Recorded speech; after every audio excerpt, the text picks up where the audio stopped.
Hello and welcome to High Caliber TV, or sorts for figure and model updates every Wednesday and Friday. Today on Figure Friday, I'm going to be showing off something really cool. Just this week, as I came back from the IPMS Nationals in Colorado, and by the way, thanks very much to everyone who I met and chatted with while at the show, and to all the vendors who, you know, I bought stuff from, and to all the entrants. Everybody really brought their A game this time. This is by far the best competition convention I've ever been to, so thanks very much.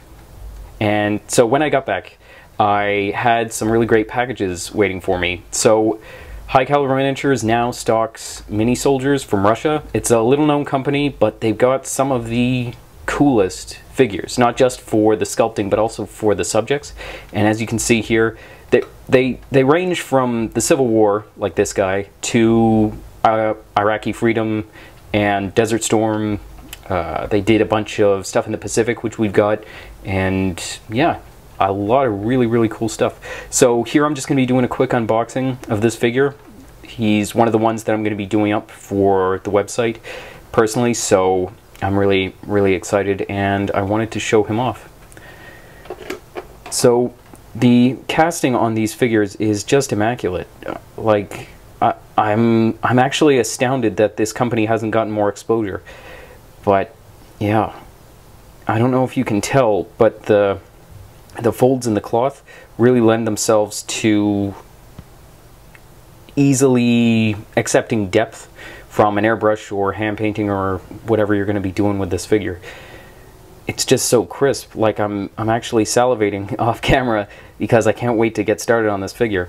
I've never actually completed a Civil War piece, but I've been studying a bit more of it recently, just in references and things like that, so I'm actually really excited about doing this figure. Yeah, let's move on to some other stuff. The face, he's got the 1860s US Army facial hair, standard issue apparently. Really cool stuff. The hand detail here is just beautiful. You can see the gaps in the fingers where he's holding the sword. Oh man. Yeah. And then some other little details. Something I'm really happy with. I was worried about how this was going to turn out since it's not metal, it's resin. The sword blade is actually held down by 4 points on the casting block, so that keeps it from warping or snapping in transit. One thing, there is a little bit of variance here, even though it's on the casting block, but that's so slight that you can easily warm it up in boiling water and then reshape it into a straight blade between, you know, two books or two flat surfaces. So yeah.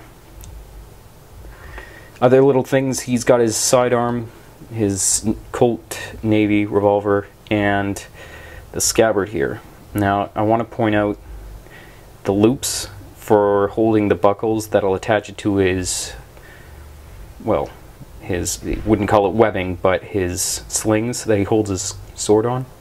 So obviously you're going to have to do a little bit of work, just a little bit of tin sheet or lead sheet to create some simple straps that'll attach that to the belt. Yeah, just beautiful. So there you have it. He looks perfect. I can't wait to get started on him. I'm going to be posting more of these sort of unboxing things about MiniSoldiers, and we did just get the latest Alpine figures, the Vietnam tank crew and the US NCO in World War II. So those guys look fantastic as well.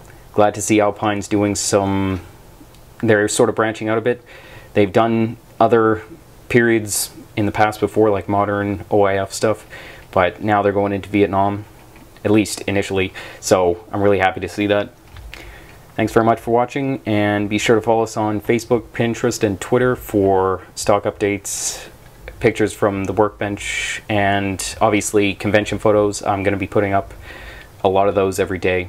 So yeah, thanks very much for watching, and I will see you next time. Bye.